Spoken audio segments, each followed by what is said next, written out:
আমাদের প্রেমের কথা চ্যানেলটির সকল প্রকারের পাঠ গল্প দেখতে আমাদের চ্যানেলটি সাবস্ক্রাইব করে পাশে থাকা বেল আইকনে ক্লিক করুন। বর্ষা শেষ, তবে মাঝে মাঝে নীল আকাশে নিজের ঘন মেঘের রেশ ছুঁয়ে দেয়।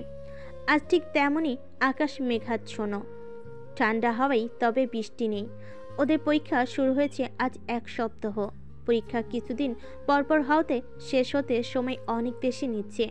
মার্শিয়া সব গুছিয়ে দরজা লক করে দ্রুত রওনা হয়, কারণ আগের মতোই প্রথম পরীক্ষা থেকে রুদ্র বাড়িতে আসে না। মার্শিয়া যাবার সময় সেদিনের সেই মধ্যবয়স্কা মহিলারা ওর দিকে আগের মতোই আর চোখে দেখছিল আর গুনগুন করে কিছু বলছিল। তবে আজ মার্শিয়ার নিজের প্রচণ্ড তাড়া থাকে, সেদিকে তার কোনো ভ্রুক্ষেপ ছিল না। সেদিনের পর ওদের আর দেখা হয়নি, মূলত মার্শিয়ার আগের মতোই নিজেকে আড়ালে আবডালে রাখার জন্যে। আপাতত মার্শিয়া একাই থাকছে বাড়িতে, আর রুদ্র আগের মতোই না এলে তা চিরকুটে লিখে রেখে যেত। তবে এবার টানা কয়েকদিন ধরে রুদ্র বাড়িতে ফেরেনি। সিট আলাদা পড়াতে মার্শিয়া জানেও না ও আদৌ পরীক্ষা দিতে আসে কিনা। 3.5 ঘন্টার পরীক্ষা শেষ করে দুপুর 2টার সময় মার্শিয়া আর নিনিতা দেখা করে। ওদেরও আলাদা রুমে সিট পড়েছে। দেখা হতেই নিনিতা বলে, কেমন হলো যুদ্ধ? আসলেই যুদ্ধই বলতে পারিস, বেশি ভালো হয়নি। আরে চিল, সবে তো ফার্স্ট ইয়ার, পরের ইয়ারগুলোতে কভার করে নেব। হতাশভাবে মার্শিয়া বলে, আমি চিত্রগুলো আঁকতে পারি না, শেপই দিতে পারি না। প্রত্যেকটা সাবজেক্টে এটা আছেই, ডিজাইনগুলো এত ডিফিকাল্ট। আমিও তো পারি না, শিখে নেব। এত টেনশন কেন করছিস? তুই বুঝতে পারছিস না আমার রেজাল্ট খারাপ হলে বাড়িতে? কি বল আমায়? না কিছু না। একেবারে খারাপ হলে কি হবে বুঝিয়ে বলবি, আমিও তো তাই করব। যদি বুঝিয়ে বলা যেত। কি রে, কি হলো? হ্যাঁ, না কিছু না। আচ্ছা রৌদ্র কি এক্সাম দেয়? এক্সাম কেন দেবে না? না আমি তো ওকে দেখিনি। আজ নিয়ে 3টে সাবজেক্ট শেষ হলো, একদিনও তো দেখিনি। কেন, বাড়িতে দেখা হয় না? না। মানে? ও বাড়িতে আসে না। তার মানে তুই বাড়িতে একা? আপাতত একই, মানে গত কয়েকদিন ধরে। কি বলিস? কিছু হয়েছে তোদের মধ্যে? তুই কথা বলিস না ওর সাথে? তুই না ওকে পছন্দ করিস, আই মিন ভালোবাসিস? নিতা মার্শিয়ার মুখ দেখে কিছু একটা আঁচ করে খুবই সপ্তপনে কথাটি বলে, যাতে ওর খারাপ না লাগে। মার্শিয়াকে চুপ থাকতে দেখে ও খুবই শান্তভাবে বলে, আচ্ছা সেদিন ওই বাড়িতে কি হয়েছিল? ওই, আরে ওঠ ওঠ, ঘুম থেকে ওঠ বেটা। তোর না আজ বাড়ি যাওয়ার কথা? সীমান্ত কোথায়? একসাথে যাব আমরা। ঘুম থেকে নড়েচড়ে ঘুমু ঘুমু গলায় নভাগ বলতে থাকে, সীমান্তের যাওয়ার কথা নাকি? বলেছিল তো। ও তো ঘুমাচ্ছে, সকালে ওঠেনি। কি যে হয়েছে? আচ্ছা ওকে ডেকে দে। এই ঘুমাবি না, ওঠ। সেই তখন থেকে তোর বাড়ি থেকে ফোন আসছে, আমি ডাকতে পারবো না, তুই যা। ধুর। বিরক্তি নিয়ে ও উঠে পড়ে। হাত মুখ ধুয়ে ওরা দুজনে সীমান্তের ঘরের দরজা ঠেলে ভেতরে যায়। সীমান্ত উন্মুক্ত শরীরে উপর হয়ে হাত ছড়িয়ে ঘুমে বিভোর।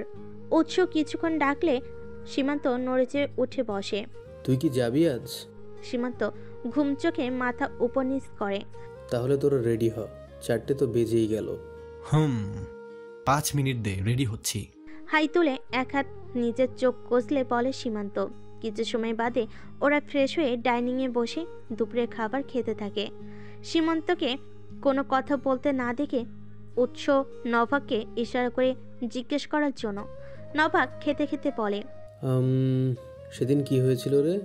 সাম্যের ফোন পেয়ে সেদিন রাতে যে বেরিয়ে গেলি? তেমন কিছু না। তাহলে এত রাতে কেন ফোন করেছিল? এরপর তো তুই আর ফিরলিও না, কোনো ঝামেলা হয়েছিল কি? ওরা কিছুটা সপ্তর্পণে কথাগুলো বলে, কারণ সীমান্ত আগে থেকে কেমন চটেছিল কিছুটা। কারোর সাথে কথা না বলেই ওরা কিছুই বুঝতে পারছিল না। সীমান্ত কোনো উত্তর না করেই উৎস বলে, থাক ভাই, ছেড়ে দে। আমরা আর কে, আমাদেরকে কেন বলবে? শুধু শুধু কেন সেন্ট্রি খাচ্ছিস? একবারও কি বলেছি যে তোদেরকে বলবো না? আমরা শুধু চাই তুই কোনো ঝামেলায় না জড়া, আমাদের কিছু বলতে হবে না। এমনিতেই প্যান্ডামিকের জন্য আমাদের সবার 2 বছর লস হয়েছে। যেখানে 23-এ গ্র্যাজুয়েট শেষ হতো, সেখানে 25 হতে চলল। এতদিনে মাস্টার্স শেষ হয়ে যেত আমাদের, অথচ দেখ এখনও অনার্স যেন কমপ্লিট হচ্ছে না। আচ্ছা সীমান্ত, তোর কি এবার 26 হলো না? একবার তো হসপিটালে ছিলাম, আর 2 বছর তো প্যান্ডামিকের জন্যই পুরো সেশন জুটে ফেসে গেছি রে। আর তারপরও সাম্যের সাথে কোনো ঝামেলায় জড়িয়ে নিজের ক্যারিয়ার বরবাদ করিস না। আর কে জানে কোন ভালো ছেলেকে খুঁজছে। শোন সাম্য, আমাকে কখনোই কোনো ঝামেলায় জড়াবে না। তোরা জানিস ও সেদিন আবারও ওই 3টে ছেলেকে পিটিয়েছে। যাকে খুঁজছি সেই ছেলেটাই। কি বেধড়কভাবে মেরেছে, ফ্লাইওভারের উপর ফেলে পিটিয়েছে। ওরা 3জন ওকে নাকি আরেকটা ছেলের সাথে দেখেছিল। পরে ওরা সাম্যকে কল করলে সাম্য আমাকে জানায়। একাই 3জনকে? নিশ্চয়ই ওরাও কিছু করেছে, ওরা তো আর সাধু না। গায়ে হাত দিয়েছে কি দেয়নি তাতে এভাবে মেরেছে। সাথে যে ছেলেটা ছিল ও এত ভয় পেয়ে আছে যে কোনো কথাই বলতে পারছে না। তাহলে তো ছেলেটা মারাত্মক। পুলিশ কেস করেছে ওরা? উফ, পুলিশ কেস করলে সাম্যের বাবার নাম খারাপ হবে, কারণ সবকিছুই শুরু হয়েছে রেসিং থেকে। ওরা 3জন খাবার শেষ করে উঠে দাঁড়ায় আর বাইরে যাওয়ার জন্য বের হতে হতে কথা বলতে থাকে। এবার সাম্য ওকে পাগলের মতো খুঁজছে, বলতে গেলে পাগলা কুকুরের মতো।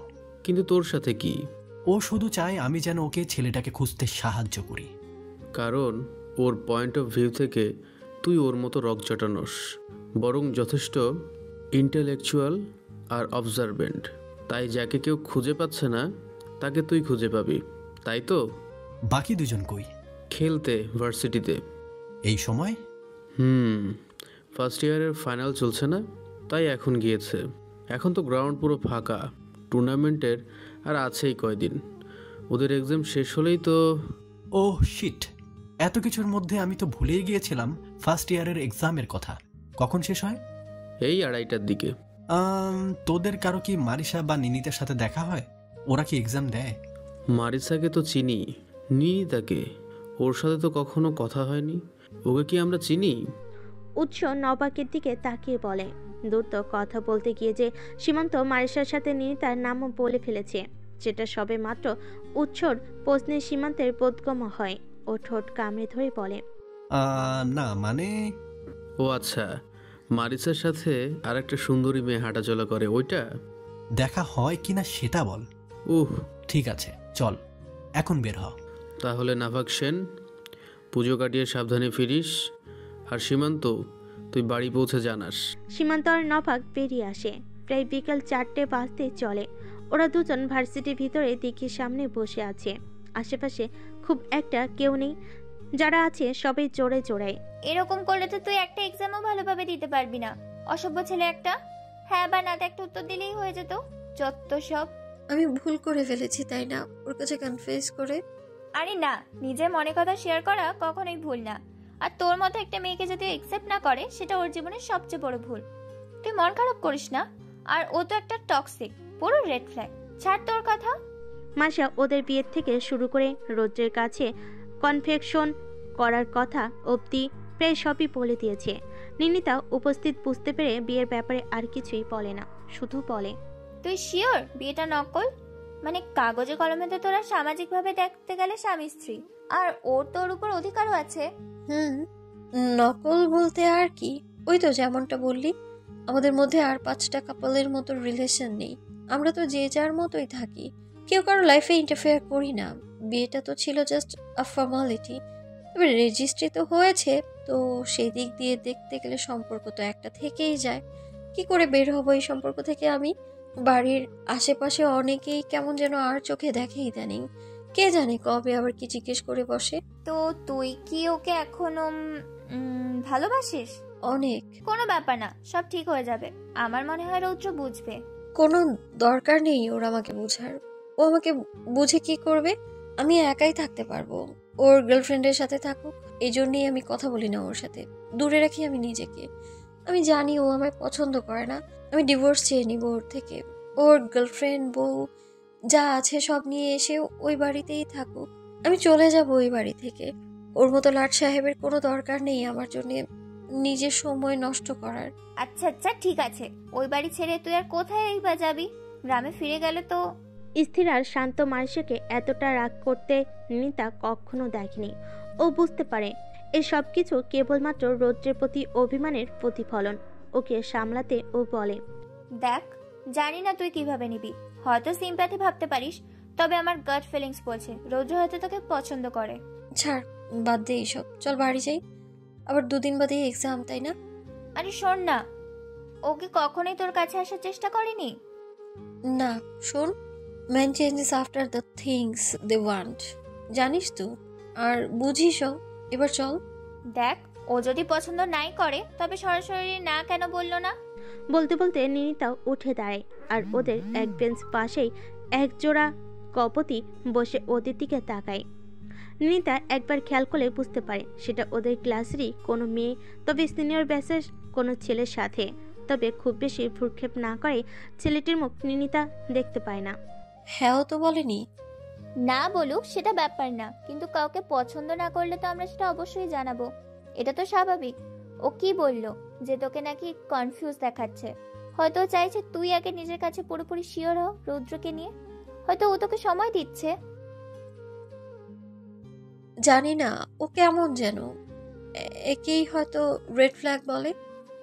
জানি না, ও কখনোই তোর কাছে আসার চেষ্টা করেনি।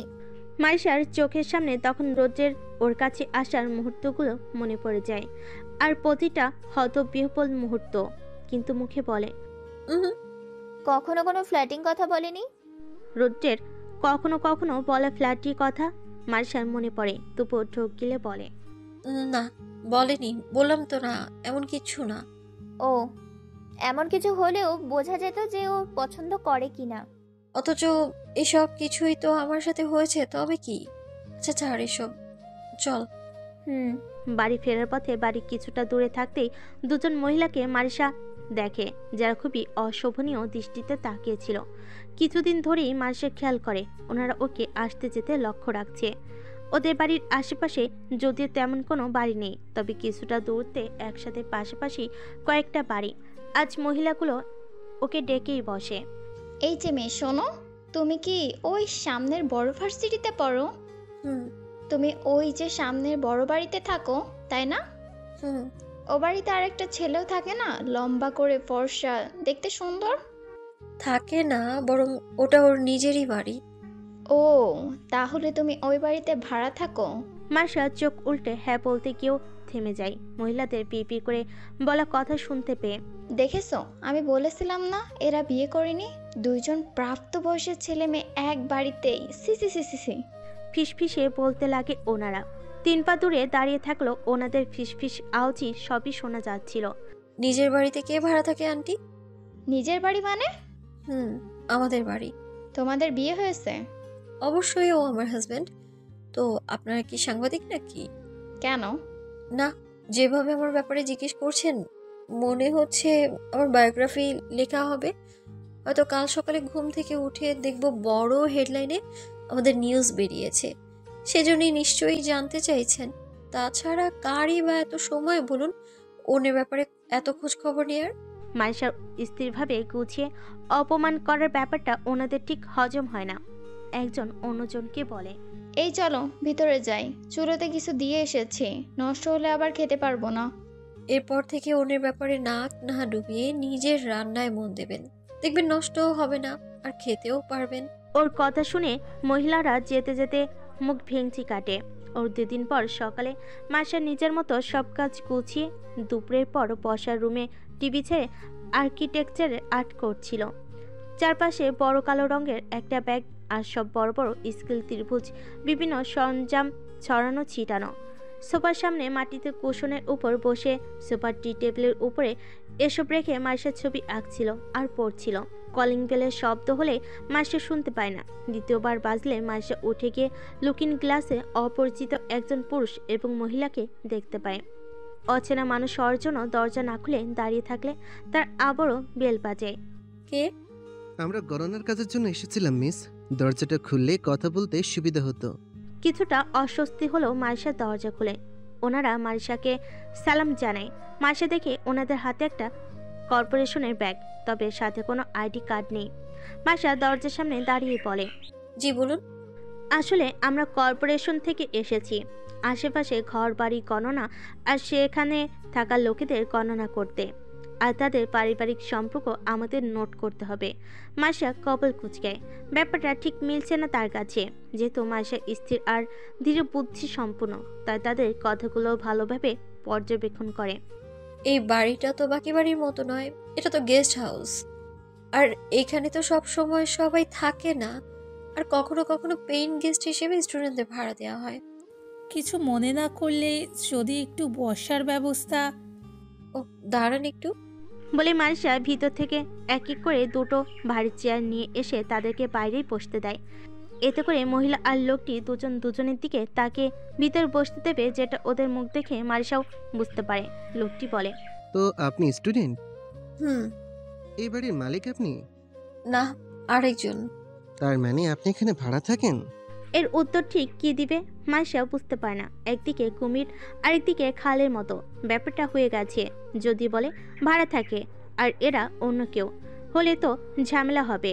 এবার যদি বলে ওরা স্বামী স্ত্রী আর ওরা যদি সত্যি কর্পোরেশনের হয়ে থাকে তাহলে তো ঝামেলা। মারিশা চিন্তায় হাতের নখ খুঁড়তে থাকে। কিছু সময় চুপ থেকে ও বলে, না, এটা আমাদের বাড়ি, উনি আমার হাজবেন্ড, ম্যারিড আমরা। তো বাড়ির মালিক বাড়িতে নেই? মূল গেটের ভেতরে কিছুটা সামনে দাঁড়িয়ে কেউ একজন হয়তো মারিশার এই উত্তরের অপেক্ষাই করছিল। প্রতিবারের মতোই নিঃশব্দে আসেই তাকে ওরা কেউই লক্ষ্য করেনি। সে মারিশার উত্তর পেয়ে বাঁকা হাসে। কি দরকার বাড়ির মালিককে আপনাদের? পেছন থেকে পাল্টা প্রশ্ন শুনে ওরা তিনজন একই সাথে তাকায়। মারিশা দেখে রুদ্র ওদের থেকে কিছুটা দূরে দাঁড়িয়ে। রুদ্রকে দেখে ওনারা দুজন দাঁড়িয়ে পড়ে। রুদ্র এগিয়ে এসে আগে মারিশাকে দেখে, যেখানে মারিশা ফর্মাল শর্ট টপস আর ধুতি সালোয়ার পরে গলে ওড়না জড়িয়ে দাঁড়িয়ে আছে। তার ঘন চুলগুলো কাঁকড়া ক্লিপ দিয়ে আটকানো আর বৈরি হেয়ারগুলো দুগালের দুপাশে গলা অবধি ছড়ানো।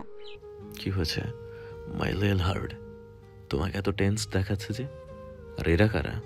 ওই লোকেরা নিজেদের পরিচয় দিলে রুদ্র বলে, আপনাদের আইডি কার্ড দেখান আগে। আর যতদূর আমি জানি আশেপাশে এই ধরনের কোনো কাজ হচ্ছে না। কিন্তু ওরা কোনো আইডি কার্ড দেখাতে পারে না বলে যে তাড়াহুড়োতে রেখে এসেছে। অ্যাটলিস্ট এমন কিছু দেখান যাতে আমরা বুঝতে পারি যে আপনারা জেনুইন। তাহলে এমন কিছু প্রমাণ আপনারাও দেখান যাতে আমরা বুঝতে পারি আপনারা অ্যাডাল্ট আর সত্যি ম্যারিড। তো আমরা ম্যারিড কিনা সেটার প্রমাণ নিতে আপনারা এসেছেন?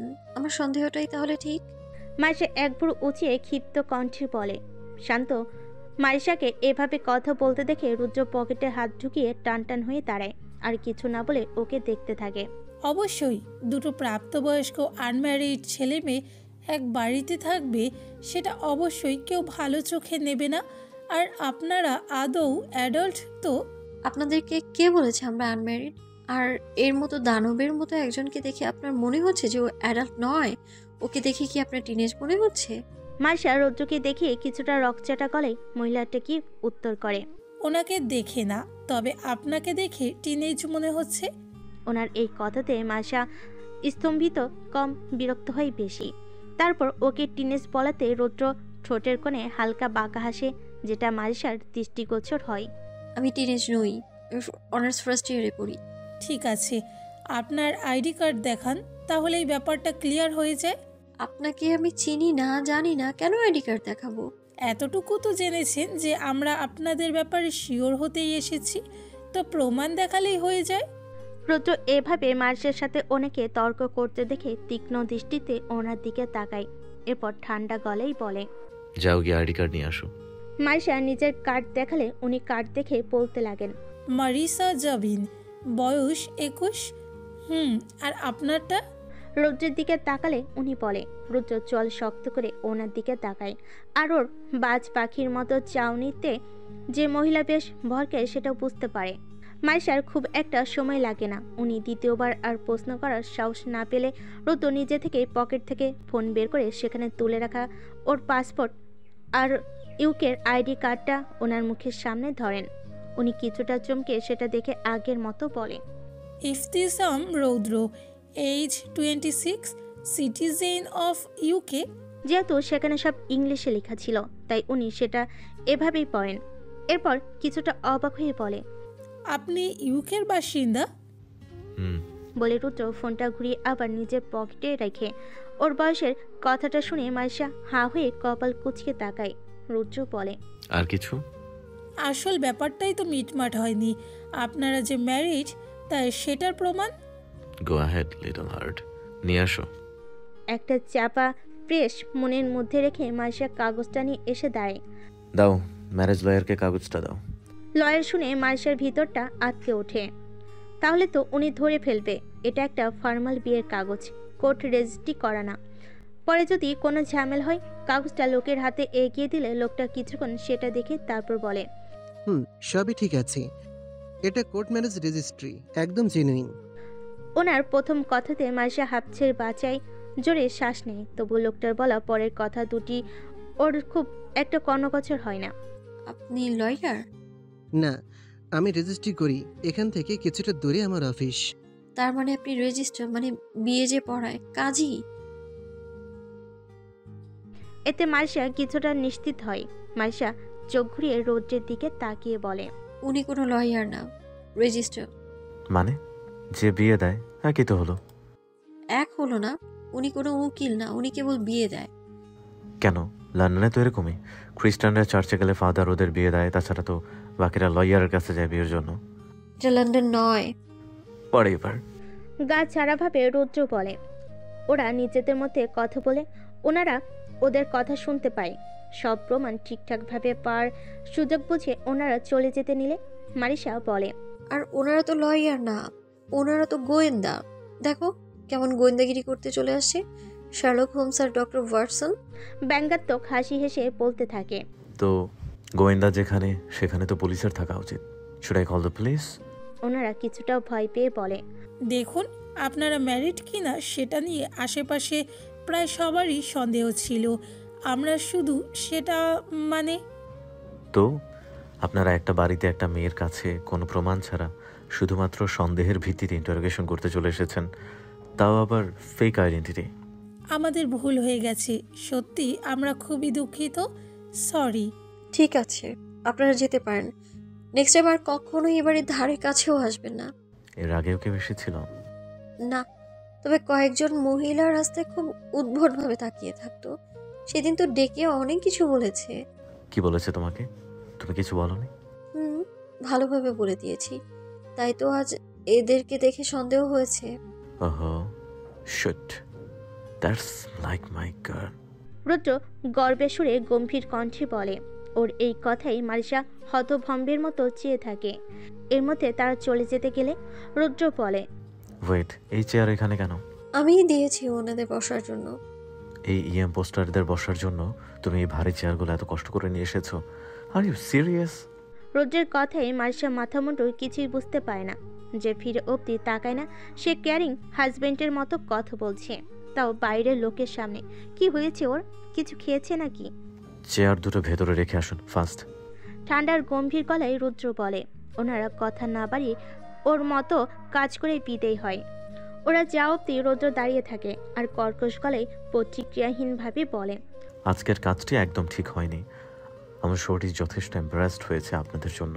You guys have to pay for this. ওনারা যেতে যেতে ওর কিছু কথা শুনতে পায় আর ওনাদের অবস্থা ভয়ে ভরকে যাওয়ার মতো। ওনারা চলে গেলে রুদ্র মূল ফটক আটকে ভিতরে আসে। হাইওয়ের পাশ কেটে কিছুটা দক্ষিণে এক আলিশান গেট। বাইরে থেকে ভেতরটা দেখার জন্যই, তবে বাড়ির মূল ফটকের নকশা জানান দেয় কতটা মনোরম হবে ভিতরটা। সিলভার রঙের মার্সিডিজটা ফটকের সামনে দাঁড়াতেই নিরাপত্তা রক্ষী দু হাতে ফটকের এক পাল্লা খুলে দাঁড়ায় আর গাড়িটি সশব্দে এক সাদা রঙের আলিশান বাড়ির ভিতরের মূল দরজার সামনে গাড়ি দাঁড় করায়। এর সঙ্গে সিল্কের শার্ট আর সাদা প্যান্ট পরিহিত সীমান্ত গাড়ি থেকে নেমে দাঁড়ায়। দরজার কাছে দাঁড়িয়ে কলিং বেল বাজানোর আগেই এক মধ্যবয়স্কা মহিলা দরজা খোলে। সীমান্তকে দেখে ব্যগ্র হয়ে ওঠে আর দু চোখ যেন মুহূর্তে পানিতে ছলছল করে ওঠে। সীমান্ত ওনাকে দেখেই একগাল হেসে বলে, বেল বাজানোর আগেই কি করে বুঝলে? আমার ছেলে এসেছে এটা বোঝার জন্য বেল বাজাতে হবে? সীমান্ত সজোরে ওনাকে জাপটে ধরে আর উনিও মায়ের উষ্ণ মমতায় ছেলেকে আলিঙ্গন করে নেন। বসার ঘরে এসে সীমান্ত জুতো খুলে সোফাইকা এলিয়ে দিয়ে বসে। কেমন আছো তুমি? তোকে ছাড়া যেমন থাকি, এখানে বসলি যে, যা ঘরে গিয়ে জামা কাপড় ছেড়ে নে, আমি তোর সব পছন্দের খাবার রেখেছি।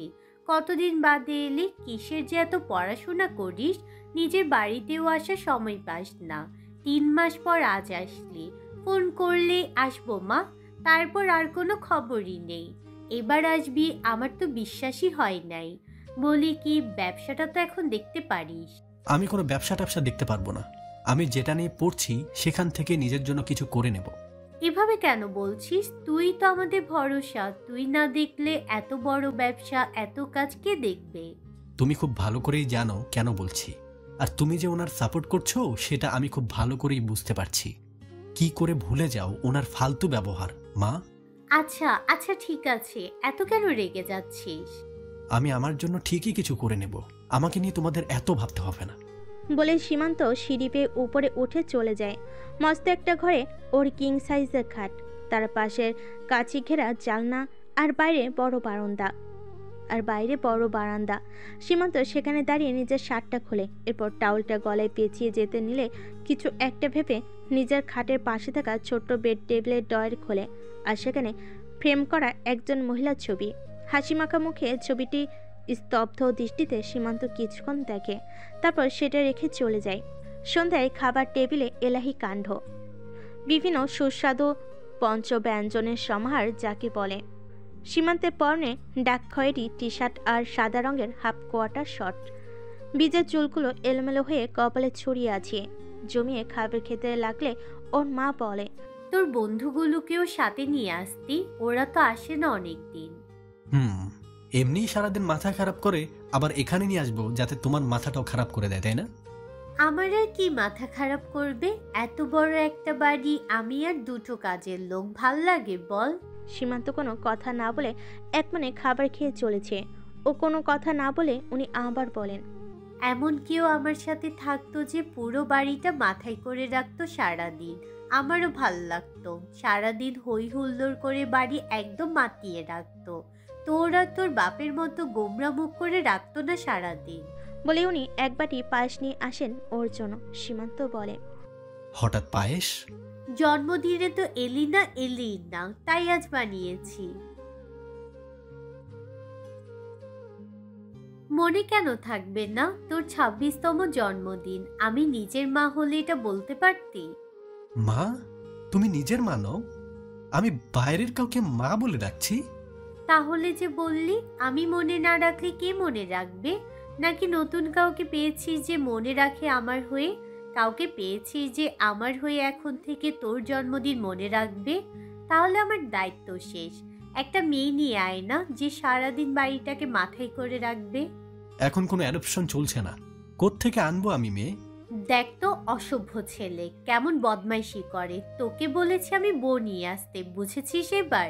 একটা বউ নিয়ে আয় বাড়িতে। আমার আর একা একা এই বাড়িতে ভাল লাগে না, কেমন যেন মরুভূমির মতো হয়ে থাকে সারাটা দিন। একটা ফুটফুটে সুন্দর বউ নিয়ে আয়, যে সারাদিন আমার পিছু পিছু থাকবে, ওর খিলখিল হাসিতে পুরো বাড়ি মেতে থাকবে। এভাবে উনি নিজের কথা বলতে থাকেন, আর সীমান্ত ওনার দিকে তাকিয়ে ওনার কথার সাথে মিলে যায় এমন একটা স্পষ্ট মুখ নিজের চোখের সামনে ভেসে উঠতে দেখে। বিকেল গড়িয়ে সন্ধ্যা।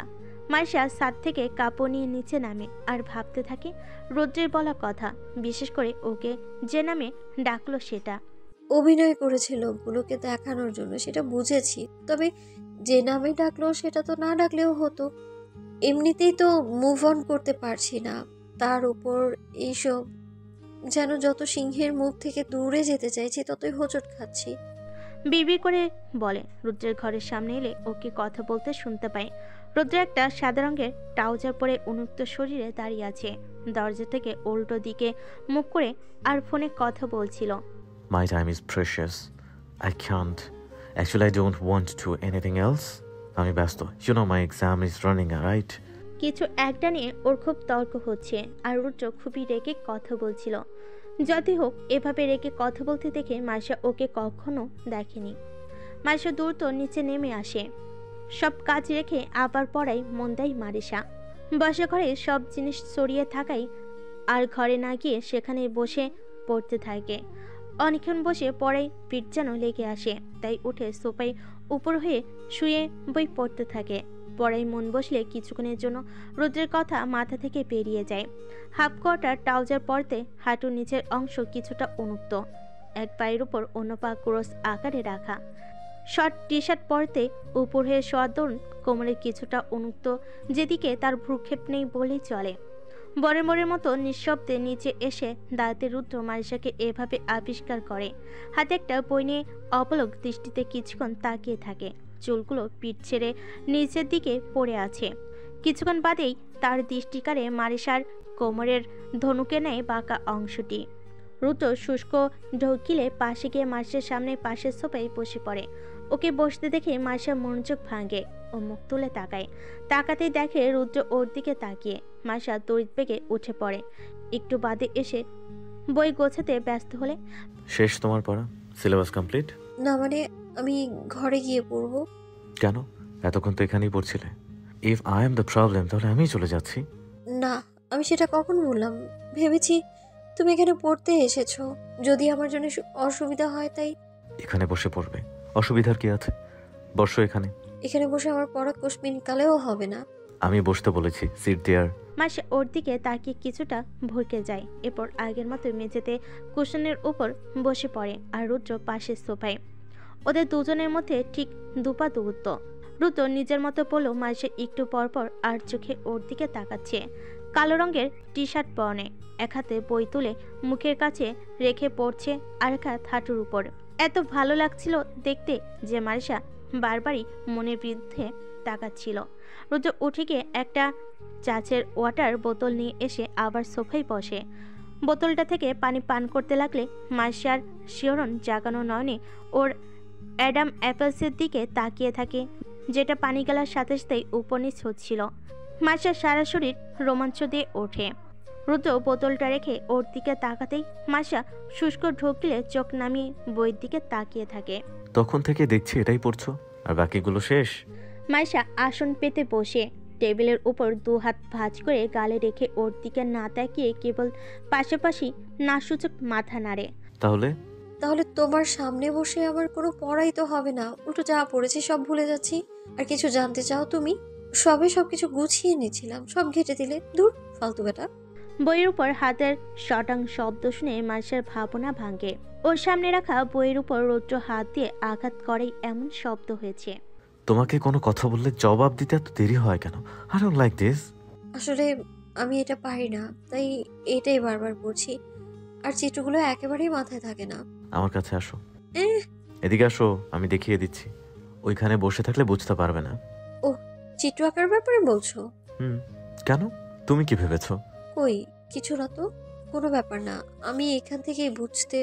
শেষ করার আগে রুদ্র এক হাতে মারিশা যে কুশনের উপর বসেছিল মারিশা সহ সেটাকে একটানে একেবারে নিজের পায়ের কাছে নিয়ে আসে। এরপর ও নিজেও মারিশার একদম কাছাকাছি হয়ে মেঝেতে বসে পড়ে। আচমকা ওর এই কাণ্ডে মারিশা যেন ছোটখাটো হার্ট অ্যাটাক হওয়ার উপক্রম। আজ এতবার অবাক হয়েছে ওর কাজকর্ম আর কথাবার্তায়। মনে হচ্ছে ছোট্ট হৃদয়টা আর ধকল সামলাতে পারবে না, কখন যেন হার্ট অ্যাটাক হয়ে যাবে। ওর সাথে আর বেশিক্ষণ থাকলে নির্ঘাত এসব অত্যাচারে মারা যাবো। ও কি এসব বোঝে না? সমস্যা কি ওর? আসার পর থেকে এরকম করছে। মারিশা মনের অজান্তে ভাবতে থাকে। রুদ্র এক হাত মারিশার পেছনের সোফায় আর এক হাত টেবিলের উপর রেখে ওকে চিত্রগুলো বই থেকে বোঝাতে থাকে। আর মারিশা স্কেল, চাঁদা এটা ওটা লাগিয়ে দেয়। এরপর রুদ্র বলে, বুঝেছো? কি জানি কি বোঝালো এতক্ষণ, কিছুই তো শুনিনি। এভাবে এত কাছে বসে থাকলে পড়া হয় নাকি? মনের কথা মনে রেখে ও মাথা চুলকায় আর হালকা বোকা হাসি হাসে। ওকে হাসতে দেখে রুদ্র কেমন যেন গম্ভীর গলায় পিপির করে বলে, don't smile like that shorty, it's make my heart so faster. কি হলো? মনে হচ্ছে বুঝতে পারোনি? একদম বুঝিয়ে নেই এমন না, অল্প বুঝেছি, বাকিটা বুঝিনি। ম্যাপ বুঝতে এত সময় তো লাগেনি। ওর কথায় চকিত চোখে তাকায় মারিশা। তারপর দিক বিদিক না ভেবেই বলে, কে বলেছে? 2 বার করে বুঝতে হয়েছে, 3য়বার তো সিনিয়র সীমান্ত। বলতেই রুদ্র মূর্তি চোখে ওর দিকে তাকায় আর মারিশা ওকে তাকাতে দেখে থমকে যায়। ওহো, সিনিয়র সীমান্ত বোঝালে বুঝতে সুবিধা হয়। টেবিলে থাকা কলমটা ডাইনামিক স্টাইলে 3 আঙ্গুলের ফাঁকে ঘোরাতে ঘোরাতে বলে। ওকে এভাবে দেখে মাসি একটু ভরকে যায়। মনে মনে বলে, সবই তো ঠিক ছিল, সীমান্তর নামটা বলতেই সবকিছু কেমন যেন হিম হয়ে গেছে। আমি সেটা বলিনি, বলেছি ম্যাপ বুঝতেও আমার সময় লেগেছে, আর এটা তো আরো কঠিন। নেভার মাইন্ড, আমি তোমাকে এটা সবচেয়ে সহজভাবে বুঝিয়ে দেব। রুদ্র ওকে আবার বুঝিয়ে দিলে এবার মারিশা মনোযোগ দিয়ে একরকম ভয় পেয়ে বোঝার চেষ্টা করে, ঠিক যেমনভাবে টিচারের ভয়ে স্টুডেন্টরা পড়া শেখে। যা যা বললাম সেগুলো বলো, আগে রুলস বলো। মারিশা হাতের আঙ্গুল নাড়িয়ে এবার সব ঠিকভাবে বলতে থাকে। রুদ্র নিষ্পলক চোখে পিড়পিড় করতে থাকা মারিশার ঠোঁটের দিকে তাকিয়ে থাকে। ওর বলা কথাগুলো রুদ্রের কানে আসে না। মারিশা চুলগুলো কানে পিছে গুজলে রুদ্র ওর ঘাড়ের দিকে তাকিয়ে থাকে। ফুলো ফুলো গাল দুটো নিস্তার পায় না ওর দৃষ্টি থেকে। এবার হয়েছে বলে। হয়েছে, এবার আঁকার চেষ্টা করো। মারিশা স্কেল দিয়ে আঁকতে নিলে রুদ্র ওর হাতের উপর হাত রেখে স্কেলটা সোজা করে বলে, এভাবে ধরতে হবে, একদম স্ট্রেইট। ওর ছোট্ট হাতের উপর রুদ্রের দৈত্যের মতো বলিষ্ঠ হাতটা পড়তেই মারিশা তড়িৎ পেগে ওর হাতের নিচ থেকে নিজের হাত বের করে নেয়। রুদ্র সেটা বুঝতে পেরে চোখটা হালকা নাড়িয়ে ব্যাপারটাকে আমলে না নেওয়ার মতো করে বলে, অলরাইট, এবার চেষ্টা করো। বলেই উঠে চলে যায়। খানিক বাদে রুদ্র রাতের খাবার নিয়ে এসে সোফার টেবিলে সব বই এক হাতে সরিয়ে সেখানে রাখে, স্যুপ আর চিকেন ফ্রাই। তুমি রান্না কখন করে ফেললে? সেটা তোমার না জানলেও চলবে, খেয়ে নাও। ফ্রাই করার জন্য তো মাংস আমিই রেখেছিলাম। আর বাকিটা আমি করেছি। আর কিছু? You talk too much. And you don't like it? I never said that, কিন্তু তোমাকে প্রতিটা কথা 2 বার বলতে হয়। I don't like that. আমি ঘ্রাণ পেয়েছিলাম খাবারের, কিন্তু এত ভালোভাবে পড়াটা মাথায় ঢুকেছে যে বুঝতেই পারিনি এতটা সময় কেটে গেছে। তুমি শুধু পড়াতেই ফার্স্ট ক্লাস না, খুব ভালো বোঝাতেও পারো। মাইশাকে আবারও আগের মতো ওর সাথে কথা বলতে দেখে রুদ্রের ভালো লাগে। মাইশা আগের মতোই মেঝেতে বসে টেবিলে খাবার খাচ্ছিল আর রুদ্র সোফায়। একটা কথা বলবো? না। তুমি তখন আমায় ওই নামে ডাকলে কেন? কোন নামে? ওই যে তখন যে সবার সামনে বললে। কেন পছন্দ হয়নি? তাহলে অন্য নামে ডাকবো? আমি সেটা বলিনি। ও, তার মানে পছন্দ হয়েছে? উফ, আমার জিজ্ঞাসা করাটাই ভুল হয়েছে। আরেকটা কথা বলি। না। You are 26, right? তোমাকে দেখে ভেবেছিলাম তুমি বয়সে বড়ই হবে, তবে এত বড় সেটা তো বুঝিনি। তো এত গ্যাপ কি করে? তুমি তো জানোই আমি হোমে পড়াশোনা করেছি, এরপর মিডল গ্রেড, তারপর এন্ট্রান্স দেওয়ার আগেও আমার গ্যাপ ছিল। আর 2K20 ওয়ার্ল্ড ওয়াইড প্যান্ডামিকের ফ্যাক্ট তো সবারই জানা। ও, আর তুমি? I think you have gap too. আমি? ও আমাকে দেরি করে স্কুলে ভর্তি করিয়েছিল। ও, আই সি। খাবার খাওয়া শেষে মারিশা বলতে থাকে, ওই কাগজটা তো নকল, তবু লোকটা যে বললো সব ঠিক আছে। নকল মানে? আমাদের তো রেজিস্ট্রি হয়েছে, তাহলে ওইটা ফেক হয় কি করে? তার মানে? মানে ওইটা ফেক নয়, বিয়েরই কাগজ, শুধু কোর্ট রেজিস্ট্রি করা না। তো এত টেনশনের কিছু নাই, just a formal marriage paper, but it's a legal paper. তাহলে যে উনি বুঝতে পারেনি যে ওটা কোর্ট ম্যারেজ নয়? হয়তো লোকটা ফেক, এসব ব্যাপারে হয়তো এত কিছু বোঝে না, তাই বুঝতে পারেনি। আর যদি উনি আসল হতো তাহলে? তাহলে বলতাম বিয়ে দিয়ে দিন, যেহেতু আপনাদের মনে হচ্ছে আমরা ম্যারিড নই, এখন বিয়ে দিয়ে দিন। ওর কথাই মারিশার কান দিয়ে যেন ধোঁয়া বের হচ্ছিল। মারিশা দ্রুত ওর আর রুদ্রের খাবারের থালা নিয়ে কোনো কথা না বলে উঠে চলে যায়। মারিশা চলে গেলে রুদ্র স্কেলটা বা হাতে নিয়ে নাড়াচাড়া করছিল। টুংটাং শব্দে টেবিলের উপর পড়ে থাকা ফোনের দিকে তাকায়। হোয়াটসঅ্যাপে বারবার মেসেজ আসায় ফোনের স্ক্রিন জেগে উঠছে। রুদ্র তাকাতেই দেখে পরপর কয়েকটা মেসেজ, আর বার্তা প্রেরকের নাম দেখে রুদ্র আগে হাতে থাকা বড় স্কেলটা চেপে ধরে। মুহূর্তে স্কেলটা ওর হাতে চেপে কটমট শব্দে দ্বিখণ্ডিত হয়ে যায়। মাইশা ফিরে এসে রুদ্রকে দেখতে পায় না। ঘুরতে সময় প্রায় 11টা দেখে ও সব কিছু গোছাতে ব্যস্ত হয়ে পড়ে, কারণ কাল পরীক্ষা আছে আর তাড়াতাড়ি ঘুমাতেও হবে। সব কিছু গোছাতে লাগলে রুদ্রকে হুড়মুড় করে নিচে নামতে দেখে রুদ্র কারোর সাথে ফোনে কথা বলতে বলতে বেরিয়ে যেতে নিলে মাইশা বিভ্রান্ত দৃষ্টিতে তাকিয়ে থাকে। রুদ্র দরজা অবধি এসে দাঁড়িয়ে যায় আর পিছনে না থেকেই কান থেকে ফোনটা সরিয়ে বলে, আমি রাতে ফিরবো না। মাইশার কথার অপেক্ষা না করে রুদ্র বেরিয়ে যায়। বাড়ির প্রচণ্ড আওয়াজে গাড়ি ড্রাইভ করে বেরিয়ে যায়, যার শব্দ মারিশা শুনতে পায়।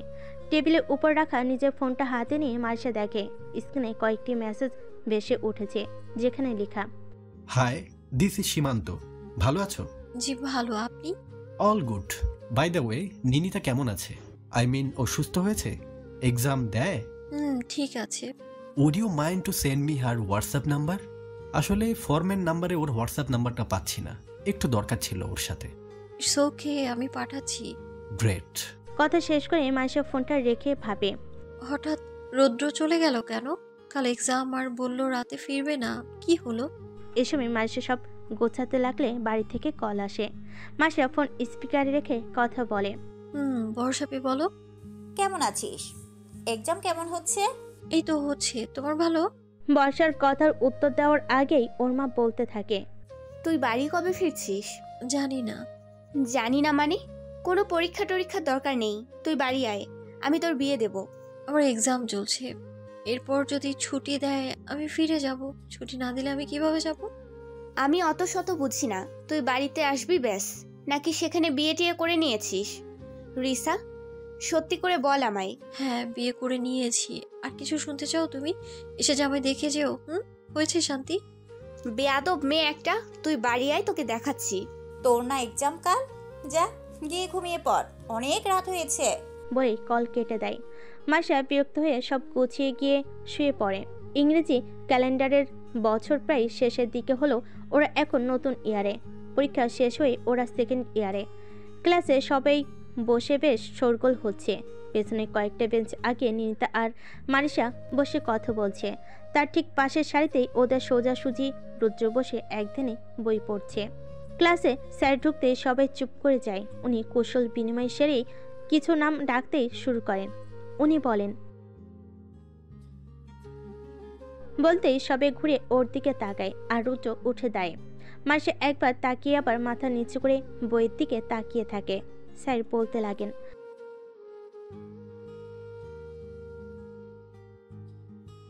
বলতে সবাই করতালি দিয়ে ওকে অভিবাদন জানায়। তবে মারিশা আপন মনে হাসলো, নিজের চোখ বই থেকে সরে না। রুদ্র এসবের কোনো প্রতিক্রিয়া না দেখে বরং দাঁড়িয়ে মারিশার দিকে তাকিয়ে থাকে। ওকে মারিশার দিকে এভাবে তাকিয়ে থাকতে দেখে ক্লাসের বাকি সবাই করতালি থামিয়ে মারিশার দিকে তাকায়। বইয়ের দিকে তাকিয়ে থাকে। ব্যাপারটা মারিশার দৃষ্টিগোচর হয় না। তবে নিনিতা কোনোই ঠেলে মারিশাকে ইশারা করলে মারিশার চোখ তুলে তাকিয়ে দেখে। সবাই ওর দিকে স্তম্ভিত দৃষ্টিতে তাকিয়ে। কিছু বুঝতে না পেরে ও এদিক সেদিক তাকিয়ে ও রুদ্রের দিকে তাকাতে দেখে রুদ্র এক দৃষ্টিতে ওর দিকে তাকিয়ে। ক্লাস টিচার কিছু একটা বুঝতে পেরে বলতে সবাই আবার ঘুরে ওনার দিকে তাকায়। উনি বলেন, বলে উনি নাম বলতে শুরু করেন। যেখানে মাইশার নাম থাকলেও নিনিতার নাম ছিল না। আর্কিটেকচার ক্লাব জয়েন করে 1 সপ্তাহ কেটে গেছে। ক্লাব জয়েন করায় বাড়ি ফিরতে প্রায় মারিশার বিকেল গড়িয়ে যায়। তবে আজ ক্লাবে কাজ কম থাকে, মারিশা দুপুরে বাড়ি ফিরে। দরজা আটকানো থাকায় নিজের কাছে থাকা চাবি দিয়ে মারিশার দরজা খুলে। প্রচণ্ড পরিশ্রান্ত হয়ে মারিশা গা এলিয়ে দেয় বসার ঘরের সোফায়। রুদ্র আগের মতোই বাড়িতে আসে, কখনো আসে না। আর আগের মতোই তাদের মধ্যে খুব একটা কথা হয় না সেদিনের পর। কি করে টপ করে ফেললো? আর আমার এত লো মার্কস।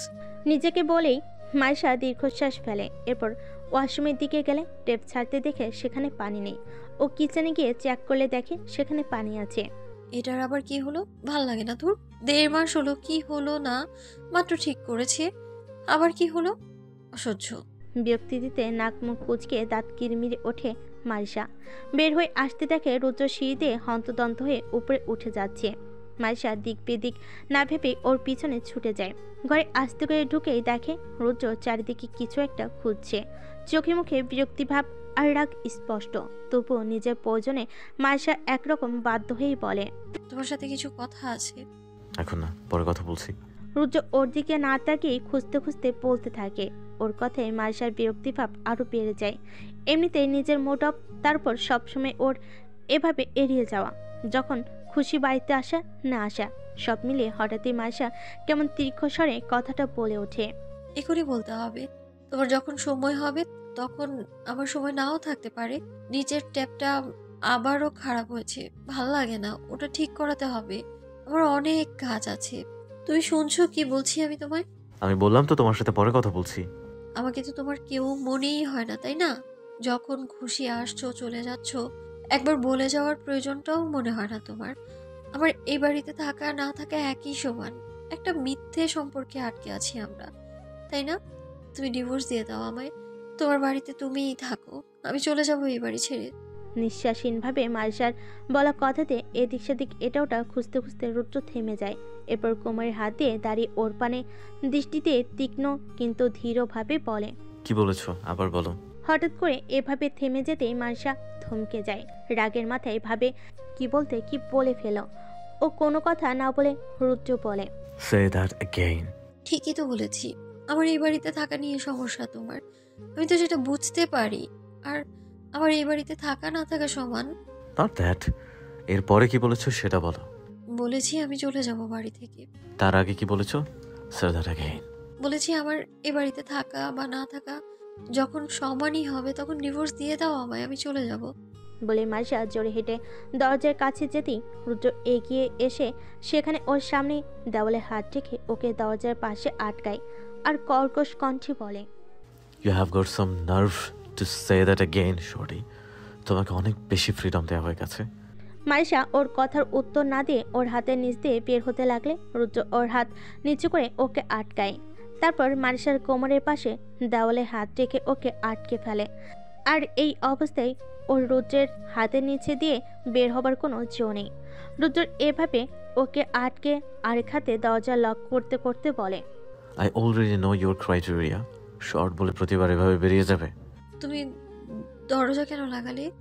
ইতস্তত গলায় বলতে বলতে মারিসা কিছু বুঝে ওঠার আগে রুদ্র তার বলিষ্ঠ এক হাত ওর কোমর শক্ত করে জাপটে ধরে কিছুটা উঁচিয়ে ওকে বিছানায় ছুঁড়ে দেয়। মারিসা আদর্শ অবস্থায় দুই হাত নিজের বিপরীতে বিছানায় কোনোই ঠেকে উঠে যাবার চেষ্টা করতে রুদ্র ওর দিকে এগিয়ে আসে। মারিসার চোখে মুখে ভয় যেন ঠিকরে পড়ছে। রুদ্র এক হাঁটু গুজে বিছানায় বসে মারিসার রাখা হাতের কাছে নিজের হাত দুটো টান টান করে ভর দিয়ে রাখে আর ওর দিকে রক্তাভ চোখে জল শক্ত করে ঝুঁকে বলে, আমি ফিরে না আসা অবধি তুমি এই বাড়ির বাইরে যাবে না। ফিরে এসে আমি তোমার সব কথা শুনবো।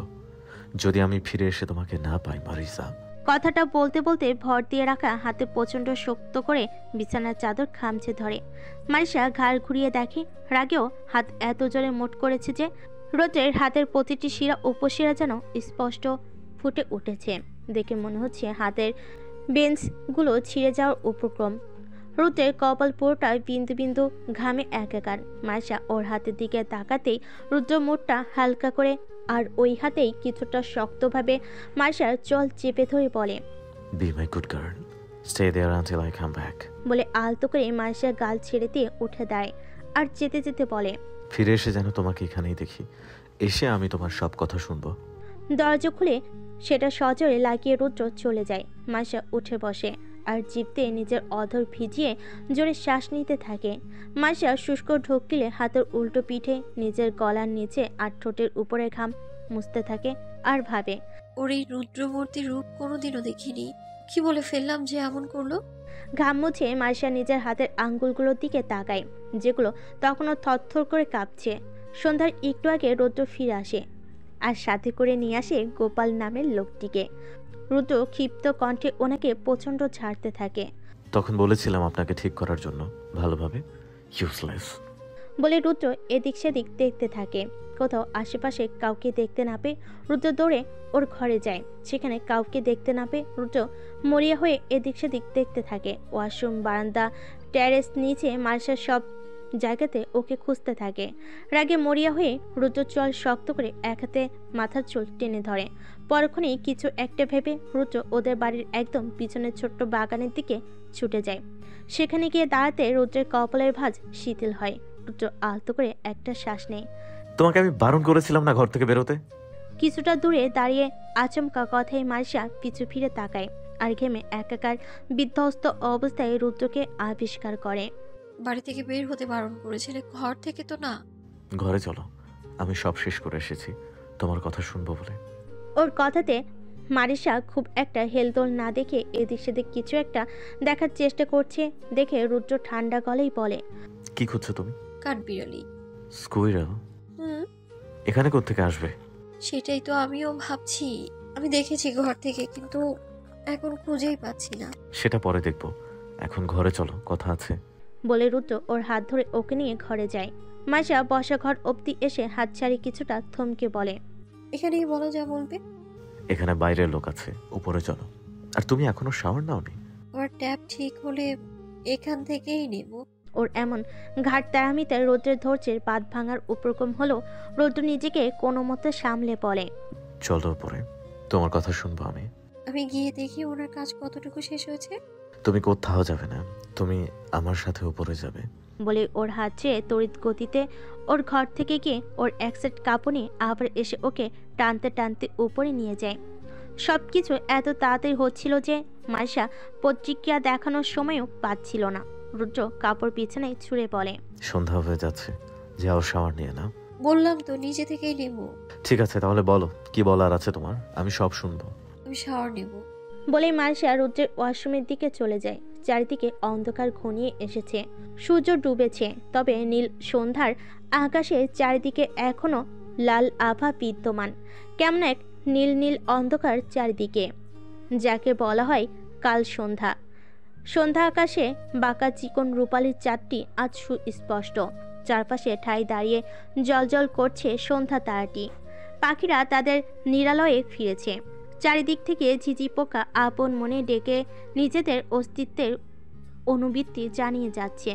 সাফেদ শার্ট আর প্যান্ট পরিহিত রৌদ্র এক দৃষ্টিতে পকেটে দুহাত রেখে টান টান হয়ে বারান্দার সামনে দাঁড়িয়ে সেই রক্তাভ আকাশের অদূরে থাকা ছোট্ট তারটির পানে তাকিয়ে আছে। গাঢ় খয়েরি রঙের শার্ট, টি শার্ট আর কালো রঙের হাফ কোয়ার্টার ট্রাউজার পরিহিত মাইশা শাওয়ার নিয়েই বেরোতে সামনে রুদ্রকে দেখতে পায়। ও কিছু না বলে চুল মুছতে মুছতে চলে যেতে নিলে রুদ্র ওর একদম সামনে গিয়ে দাঁড়ায়। মাইশা একবার তাকিয়ে চোখ সরিয়ে নেয়। সামনে থেকে না সরে মাইশা পাশ কাটিয়ে যেতে নিলে রুদ্র হালকা সরে পথ আটকে দাঁড়ায়। কিছু বলবে তুমি? কি? ট্যুর থেকে ফেরার আগে সেদিন তুমি যা বলেছিলে। ভুলে যাও, যা বলেছি ভুলে যাও। Let me finish. Don't talk in middle. আর ভুলে যাবো মানে? না মানে সেদিন আমি যা বলেছি, আমি চাই না তার জন্য আমাদের মধ্যে সম্পর্ক খারাপ হোক। যা যেভাবে চলছে চলুক না। আমি জানি তুমি আমার উপর বিরক্ত, আবার তুমি হয়তো ভাবতে পারো এ বাড়িতে থাকার জন্য আমি এইসব বলেছি তোমায় ইমপ্রেস করার জন্য। আসলে কোনোটাই না, তাই বলছি ভুলে যাও আমি যেটা বলেছি। ওসব মনে নিও না। কিন্তু আমি তো অলরেডি মনে নিয়েছি।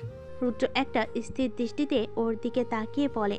মাসের বুকের ভিতর ঠিপ ঠিপ করে আওয়াজটা বাড়তে থাকে, আর চোখগুলো যেন কোটর থেকে বের হবার উপরকম ওর কথা শুনে। কিন্তু তুমি তো বলেছিলে তুমি এই বিয়েটাকে সত্যি মেনে নিয়েছো, আর আমাকেও স্বামী হিসেবে আমাকে পছন্দ করো, ব্লা ব্লা আরো যেন কি সব। তার মানে সেসব মিথ্যা? অলওয়েজ আ লাই? না, কোনোটাই মিথ্যে না। নাকি এখানে কমিটেড থাকলে অন্য কারোর সাথে ঘুরতে পারবে না, মিশতে পারবে না, তাই এখন এসব বলছো? ইচ্ছে হয়েছে ভুলে যেতে বলছো? সব তোমার ইচ্ছেতে হবে? আমারও তো অনেক কিছু ইচ্ছে করে, আর এটা আমার বাড়ি। আমার বাড়িতে থেকে তুমি নিজের ইচ্ছেতে চলেছো এতদিন। Isn't that enough for you? তাই এখন থেকে আমি যা বলবো তুমি তাই করবে। দেখো, তখন থেকে তোমার যা মুখে আসে তাই বলে যাচ্ছ। তোমার কাছে এই বিয়েটার কোনো মূল্য নাই থাকতে পারে রুদ্র, তবে আমার কাছে তো আছে। আমার কথা শেষ করার আগেই মাইশা প্রথমবারের মতো অপ্রত্যাশিত কোনো কিছুর সম্মুখীন হয়। রুদ্র তার বলিষ্ঠ এক হাতে শক্ত করে ওর দুগাল চেপে ধরে, আর ও কিছু বোঝার আগে সজোরে নিজের অধরে মাইশার অধর মিশিয়ে তা ক্রমাগত নিজের দখলে নিতে থাকে। হতবিহ্বল মাইশার যেন চক্ষু চড়ক গাছ। মনে হয় কিছুক্ষণের জন্য ওর আত্মা শরীর ত্যাগ করেছে। ও বুঝতে পারছে না কি হচ্ছে। রুদ্র না থেমে নিজের আর মাইশার মধ্যকার ন্যূনতম দূরত্বটুকু ঘুচিয়ে ফেলে, আর কোমরে উন্মুক্ত অংশটি চেপে ধরে ওকে নিজের সাথে মিশিয়ে সে অবস্থায় ও মাইশাকে নিয়ে পেছাতে থাকে, আর বেলকুনির কাছের তৈরি থায়ের দরজায় ঠেকিয়ে দেয়। মাইশা তার সর্বোচ্চ শক্তিতে যেন চোখ বন্ধ করেছে। রুদ্রের আচমকা আক্রমণাত্মক কাণ্ডে শরীরের সমস্ত শক্তি যেন নিঃশেষ। ওর হাতে থাকা তোয়ালেটা নিস্তেজভাবে মেঝেতে পড়ে যায়। রুদ্র চুমু ভেঙে ওর দিকে তাকায়। মাইশা চেপে থাকা নিঃশ্বাস যেন ভর্তভাবে ওঠানামা করছে তুমুল বেগে। রুদ্রের চোখের সাদা অংশটিতে লাল রক্তের শিরা স্পষ্ট ফুটে উঠেছে। মাইশা এক ভর্ত দৃষ্টিতে ওর দিকে তাকায়। মাইশার কালো চোখের তারাগুলো জলজল করছে পানির ভারে। ও তখনও ওর চোয়াল চেপে ধরে আছে। রুদ্র কিছুটা ঝুঁকে নিজের অধর ওর গালের কাছে এনে ঠান্ডা গলায় বলে, From today you are only belong to me. Get that inside in your head, shorty. I owned you. বলে চোয়াল চেপে ধরা হাতটা হালকা করে মার্শার এক গালে টেনে ধরে, তারপর সেই গালে আবার সজোরে চুমু খায়। এতে মার্শার চোখ যেন বিস্ফোরিত হয়। মার্শা সজোরে চোখ বন্ধ করে শক্ত হাতে নিজের পোশাক চেপে ধরে। এরপর রুদ্র আবার কর্কশ কণ্ঠে বলে, আজ থেকে এই বাড়ি ছেড়ে যাওয়ার চিন্তা ভুল করেও মাথায় আনবে না। প্রশ্নই আসে না তোমার এই বাড়ি ছেড়ে যাবার। You are my legal wife. তোমার কি মনে হয় সেটা শুধু একটা ফর্মাল ম্যারেজ রেজিস্ট্রি পেপার ছিল? সেটা কোর্ট রেজিস্ট্রি পেপার, আর সেজন্যই ওনারা সেদিন পেপারটাকে জেনুইন বলেছিল। কোর্ট ম্যারেজ থেকে ডিভোর্স পাওয়া ঠিক কতটা কঠিন সেটা তো তোমার মতো একজন ইন্টেলিজেন্ট গার্ল খুব ভালো করেই জানে, তাই না? মার্শা চোখে মুখে উদ্বেগ নিয়ে ওর দিকে তাকিয়ে থাকে। প্রচণ্ড জোরে মার্শার হৃদস্পন্দন করছিল। একান্ত কাছে দাঁড়িয়ে থাকায় তার রুদ্রের কিছুটা হলো কর্ণগোচর হয়। রুদ্র এক হাত বেলকুনির কাছে দরজায় রেখে আরেক হাত ওর গাল আলতো করে চেপে ধরে বলতে থাকে, আমি যা বলবো, যেভাবে বলবো, তোমাকে এখন থেকে তাই করতে হবে। বিয়ের শর্তটা মনে আছে না? অনেক হয়েছে।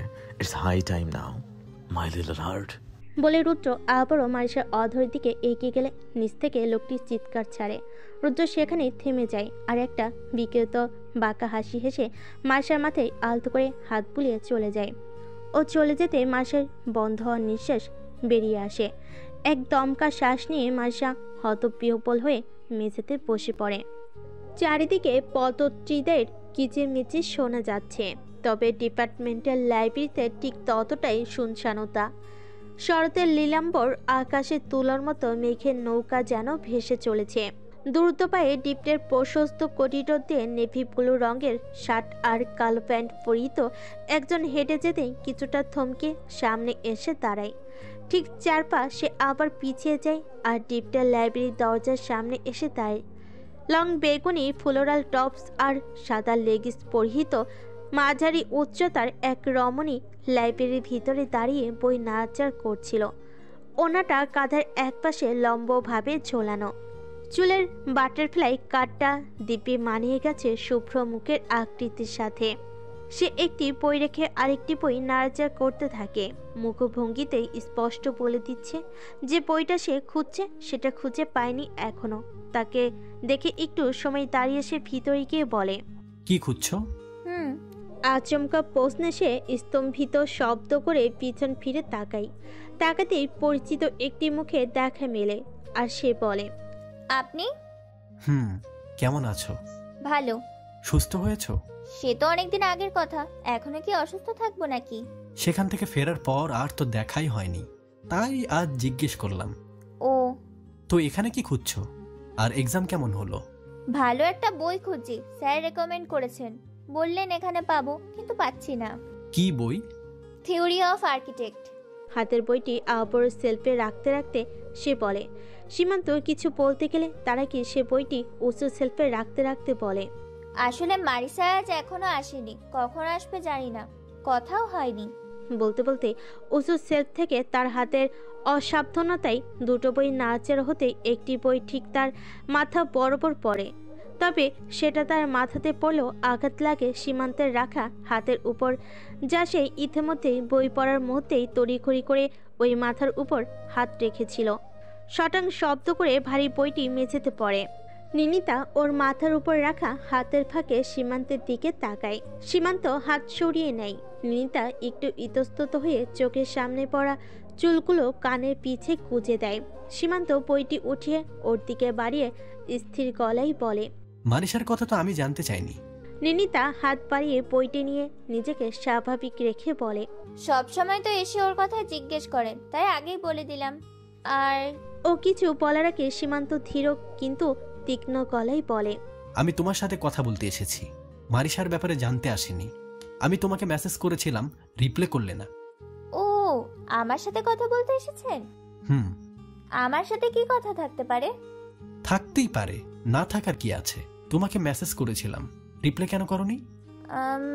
আপনি তো পরিচয় দেননি, তাই হয়তো খেয়াল করিনি, আর তখন এক্সাম চলছিল, তাই হয়তো। বলে নিনিতা চুপ করে যায়। যতই হোক এই প্রথমবার সীমান্ত ওর সাথে এভাবে কথা বলছে, তাই নিজেকে খুব করে স্বাভাবিক রাখার চেষ্টা করে যাচ্ছিল। ও আই সি। তো কি দরকার? সীমান্ত কিছু না বলে নিজের এক আঙ্গুলে ভুরু চুলকে কিছু বলার আগে নিনিতা নিজে থেকে অধৈর্য হয়ে বলে, আমি কি কোনো ভুল করে ফেলেছি প্রজেক্টের কাজে?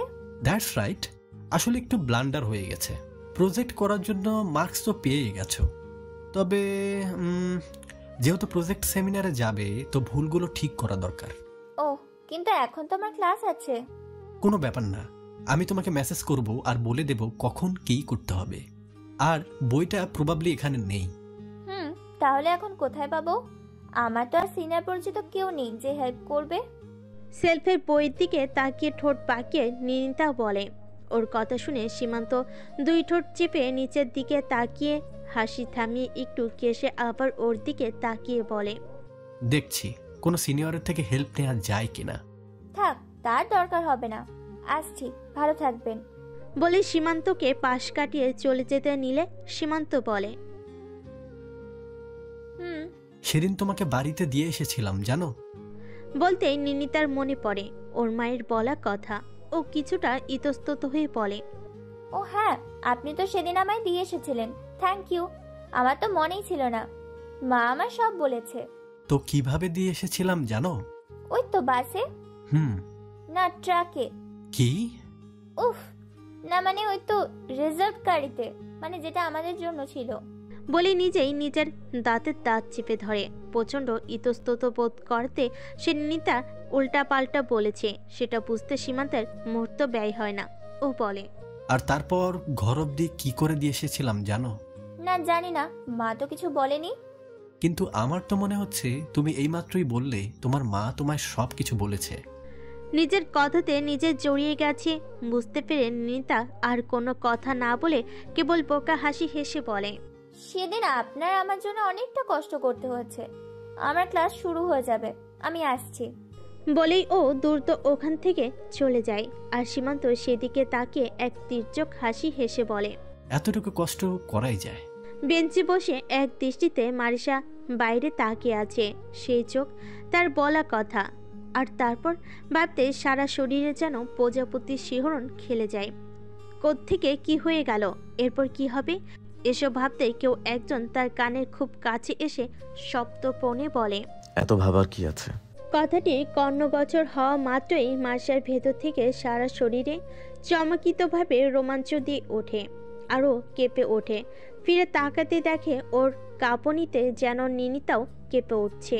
নিনিতা নিজের বুকে হাত রেখে শ্বাস নিয়ে বলে, কি হয়েছে তোর, এরকম করে উঠলি কেন? তুই আগে ওভাবে বলি কেন? আমি তো মজা করছিলাম, কি এত ভাবছিলি বলতে এইভাবে চমকে উঠলি? কিছু না। বল আমাকে, আর কখন এসেছিস? আজ এত দেরি করে এলি? এমনি একটু আগে এসেছি। বল না, এত মনোযোগ দিয়ে কি ভাবছিলি? কিছু না, ভুলে গেছি। মিথ্যে কথা। নিনিতা মারিসের সাথে কথা বলতে বলতে ক্লাসে রৌদ্র প্রবেশ করে। আরও নিজের বসার ছিটের দিকে এগিয়ে আসতেই নিনিতার চোখে চোখ পড়ে। তাই নিনিতা ওকে কিছুটা হাসি মুখে জিজ্ঞেস করে, হাই, কেমন আছো? ভালো, তুমি? ভালো। আর তুমি কেমন আছো? ঘাটে একটু বাঁকে রৌদ্র মারিসার দিকে তাকিয়ে ধীর কণ্ঠে বলে। মারিসা ওকে দেখে তখনও অন্যদিকে তাকিয়ে। ওর প্রশ্নতেই যেন মারিসার বুকের ভেতরটা ধক করে ওঠে। মুহূর্তেই আবারও গত রাতের কথা মনে পড়ে যায় ওর। কিছুটা আর চোখে মারিসা ওর দিকে তাকাতেই দেখে ও পূর্ণ দৃষ্টিতে ওর দিকে তাকিয়ে। মারিসা দ্রুত চোখ সরিয়ে হাই বেঞ্চের উপর দৃষ্টি নিবদ্ধ করে বলে, ভালো। রৌদ্র আর কিছু না বলে ওদের সোজা পাশের সারির বেঞ্চে বসে পড়ে। ওদের দুজনের মধ্যে এই নীরব ইশারা ইঙ্গিতে কিছুই নিনিতার চাঞ্চল্য মাথায় ঢোকে না। ও কিছুক্ষণ রৌদ্র আর কিছুক্ষণ মারিসার দিকে তাকায়। মারিসাকে অন্যদিকে তাকিয়ে থাকতে দেখে নিনিতা ওকে খোঁচাতে থাকে আর বলে, এই কি হয়েছে রে তোর, এত অন্যমনস্ক কেন লাগছে? বললাম তো কিছু না, এরকম করিস না। এই কথা বলতেই নিনিতা কিছুটা কপাল কুঁচকে বিহ্বল দৃষ্টিতে ওর দিকে তাকিয়ে থাকে, যেটা দেখে মারিসা বলে, কি হয়েছে? তোর কি ঠোঁটে কিছু হয়েছে? ওর কথাতে মারিসা মাথা আর কান দিয়ে মুহূর্তেই ধোয়া বের হয়। ও দু চোখ বড় বড় করে হাত দিয়ে নিজের ঠোঁট সজোরে চেপে ধরে বলে, না, কই কিছু না তো। না, কেমন যেন লাল হয়ে আছে, হালকা ফুলে আছে মনে হচ্ছে। ব্যথা পেয়েছিলি? তুই তো জোরে কেন কথা বলছিস, একটু আস্তে কথা বল। বলেই মারিশা নিনিতাকে এড়িয়ে ঘাড় উঁচিয়ে রৌদ্রকে দেখার চেষ্টা করে যে তখন বাইরের দিকে দৃষ্টি নিবদ্ধ করে আছে। তবে মারিশা তাকানোর মাইক্রো সেকেন্ডের রৌদ্র ওর দিকে তাকায়। মারিশা হতচকিত হয়ে মাথা নিচু করে ফেলে আর বুঝতে পারে রৌদ্র হয়তো নিতার বলা কথাগুলো সবই শুনেছে। এরই মধ্যে আরও কিছু স্টুডেন্ট হুড়মুড় করে ক্লাসে ঢুকে পড়ে আর যে যার মতো সিটে গিয়ে বসে। কয়েকটি ছেলে মারিশা আর নিনিতার বসা বেঞ্চটির পিছনে ফাঁকা বেঞ্চে বসতে গেলে হঠাৎই একটা শটাং শব্দে ক্লাসের সবাই ঘুরে তাকায়।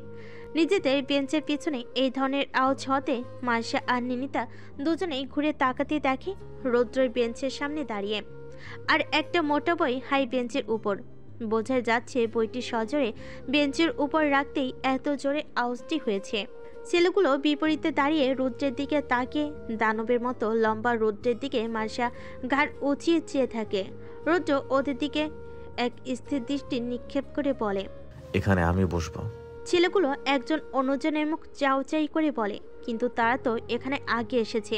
রৌদ্র ওদের কথার বিন্দুমাত্র তোয়াক্কা না করে ওদের দিকে চোখ রেখেই নিজের বেঞ্চ থেকে ব্যাগটা উঠিয়ে ওই বেঞ্চটাতে রাখে। রৌদ্র তিনজনের বেঞ্চটিতে একাই বসে পড়ে ঠিক মারিশার বরাবর। ছেলেটি উত্তর করে বলতেই ক্লাসের টিচার প্রবেশ করে। ছেলেগুলো চলে যাওয়ার পর মারিশা পুরো কাণ্ডে অবাক হয়, একই সাথে নিনিতাও। মারিশা কিছুটা ভোরকে পেছনে ফিরে আস্তে আস্তে তাকাতে দেখে রৌদ্র ওর দিকে এক প্রগাঢ় দৃষ্টিতে তাকিয়ে। মারিশা দ্রুত আবারও সোজা হয়ে বসে। ক্লাস শেষে ওরা দুজন করিডোর দিয়ে হাঁটছিল আর নিনিতা বলতে থাকে, একটা বেঞ্চের জন্য এমনটা না করলেও পারতো। শুধু শুধু ছেলেগুলো আবার কোনো ঝামেলা বাঁধায় কিনা? না, শুধু বসার জন্যই এমনটা করেনি। কিরে, কথা বলছিস না কেন? বললাম রৌদ্রের কথা, যেটা করলো সেটা কি না করলে হতো না? জানি না, শুধু শুধু ঝামেলা করলো। ছেলেগুলোকে আমার একদম ভালো লাগেনি। রৌদ্র কেমন যেন অদ্ভুত। বসেই তো ছিল, উঠে আবার সেখানে কেন যেতে হবে? আমার কি মনে হয় বলতো, হয়তো তোর কাছাকাছি বসার জন্যই। ও কথা শেষ করার আগেই ওদের দুজনের ব্যাগের সাথে দুপাশ থেকে সজোরে ধাক্কা দিয়ে যায় তিনটি ছেলে। টাল সামলাতে না পেরে ওরা সিঁড়ির নিচে নেমে যায় আর মারিশা ওদের দিকে তাকাতে দেখে ওদের মধ্যে সেই ছেলেটা ইতিমধ্যে পিছন ফিরে তাকিয়েছে যার সাথে ক্লাসের রৌদ্রের তর্ক হয়েছিল।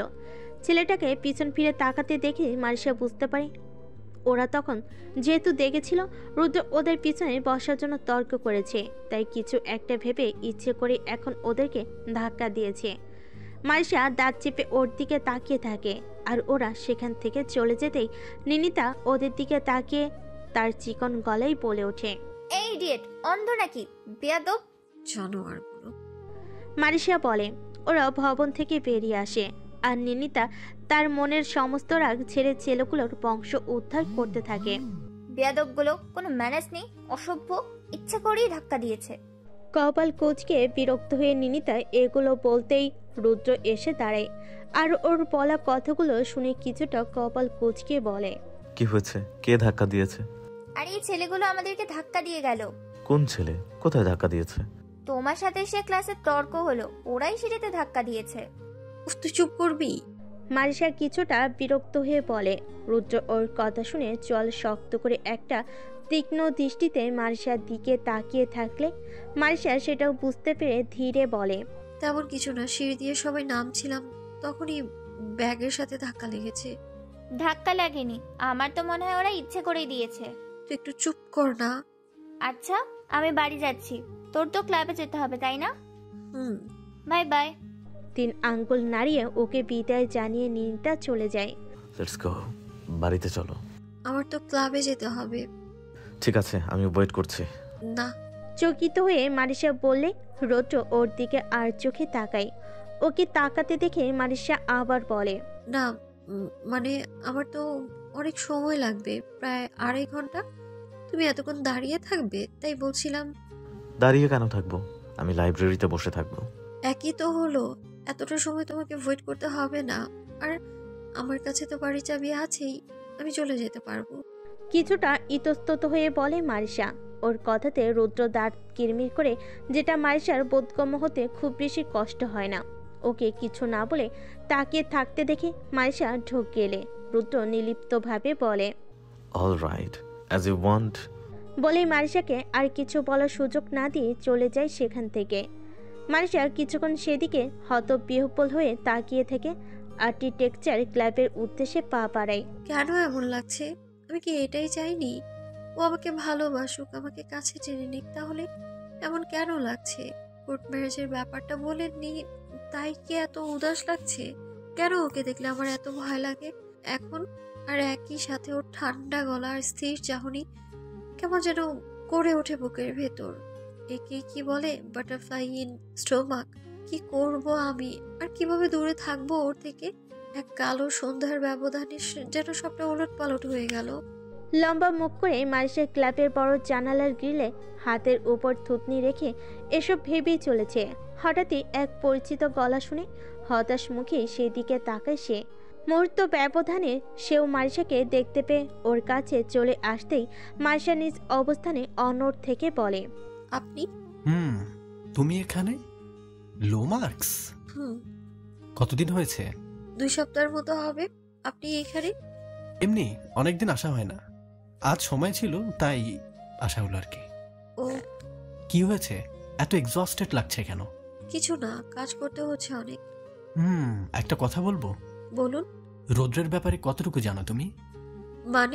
মানে ও তো তোমার বন্ধু, তাই জানতে চাইছি কতটুকু জানো ওই বন্ধুর সম্পর্কে। আর এমনিতেও যে ছেলে ছেলেদের সাথেও ঠিক করে কথা বলে না, সে তোমার সাথে বন্ধুত্ব করেছে, তাই জানতে আগ্রহ হলো আর কি। আপনি এভাবে কেন বলছেন ওর সম্পর্কে? বন্ধু হওয়ার জন্য কি জানতে হয়? যতটুকু জানা দরকার ততটুকু আমি জানি। রৌদ্রের জন্য তোমার বেশ সফট কর্নার রয়েছে। আমি শুধু বলতে চাচ্ছি, যে কারোর সাথে মেশে না সে তোমার সাথে বন্ধুত্ব করেছে, so be a little bit careful. আমি জানি না আপনি ওর ব্যাপারে কি ভাবেন, তবে আমি ওকে সবসময় যথেষ্ট ভদ্র আর শান্তই দেখেছি। আচ্ছা, তোমার মুড অফ কেন সেটা তো বলতে পারো। তেমন কিছু না বলে বারবার জিজ্ঞেস করাতে মারিশা ওই ছেলেগুলোর কথা বলে সীমান্তকে। নিনিতাও ছিল তোমার সাথে? ছেলেগুলো দেখতে কেমন? প্রতি উত্তরে মারিশা ওদের হালকা বর্ণনা দেয়। I see. তুমি আমাদের আর্কিটেক্টের ভবন দেখেছো? দারুণভাবে তৈরি করা হয়েছে ওটা। না তো। দেখতে যাবে? আজ তো হবে না, বাড়ি যেতে হবে অন্য কোনো দিন। আর হ্যাঁ, আপনি তো ট্রিট পান আমার কাছে, সেটাও পেয়ে যাবেন। নট টু মেনশন, সেটা পরে দেখা যাবে। আপনি বাড়ি যাবেন না? আমার একটু কাজ আছে, আসছি বলে মারিশা বেরিয়ে যায়। বিকেল গড়িয়ে সন্ধ্যা 6:30টায় সূর্য তার রোদের তেজ কমিয়ে হেলে পড়েছে পশ্চিমে। পুরো ভার্সিটি শুনশান আর নিস্তব্ধ। দিঘির পাড়ের জলগুলো যেন এতটুকু নড়ছে না। শুকনো পাতা নিঃশব্দে গাছ থেকে ঝরে পড়ছে। দিঘির শেষ প্রান্তটা একেবারেই স্তব্ধ। গাছে গাছে চারিদিক ঢেকে আছে, যাকে জঙ্গল বলে আখ্যা দিলেও ভুল হবে না। এই এরিয়াতে প্রবেশের আগে ছোট্ট একটা পিলারের সতর্কতা বাণী, যা শ্যাওলা আর গাছের লতায় পরিবেষ্টিত হয়ে বেশ অসতর্কভাবেই লেখাটা চোখে পড়ে। পরিত্যক্ত অংশ, প্রবেশ অধিকার নিষেধ।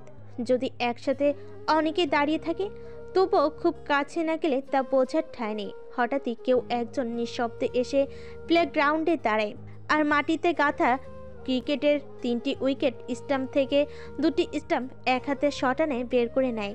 চোখে মুখে তার কেমন যেন এক আক্রমণাত্মক তেজ ঠিকরে বেরোচ্ছে। সে স্টাম্পগুলো ঘাস ভর্তি মাটির সাথে মিশিয়ে টানতে টানতে নিজের পদতলির তালে তালে হাঁটা দেয় দিঘির শেষ প্রান্তের দিকে। কোনো কিছু থেকে প্রাণপণে বাঁচার দেয় হুড়মুড়িয়ে দৌড়াতে থাকে 2টি ছেলে। হাঁপিয়ে উঠে একটু থামতেই কোনো কথা না বলে একের পর এক তাদের পিঠের উপর আঘাত পড়তে থাকে শক্ত সেগুন কাঠের তৈরি স্টাম্পগুলির। বিন্দু মাত্র মায়া দয়াও যেন ত্যাগ করেছে তার শরীর থেকে। প্রতিক্রিয়াহীন মুখে সে একের পর এক আঘাত হানে ছেলে দুটির উপর। তাদের চিৎকার ঘন গাছপালা আবিষ্ট জঙ্গল পেরিয়ে কতদূর পৌঁছায় তা কেউ শুনতে পাবে বলে মনে হয় না।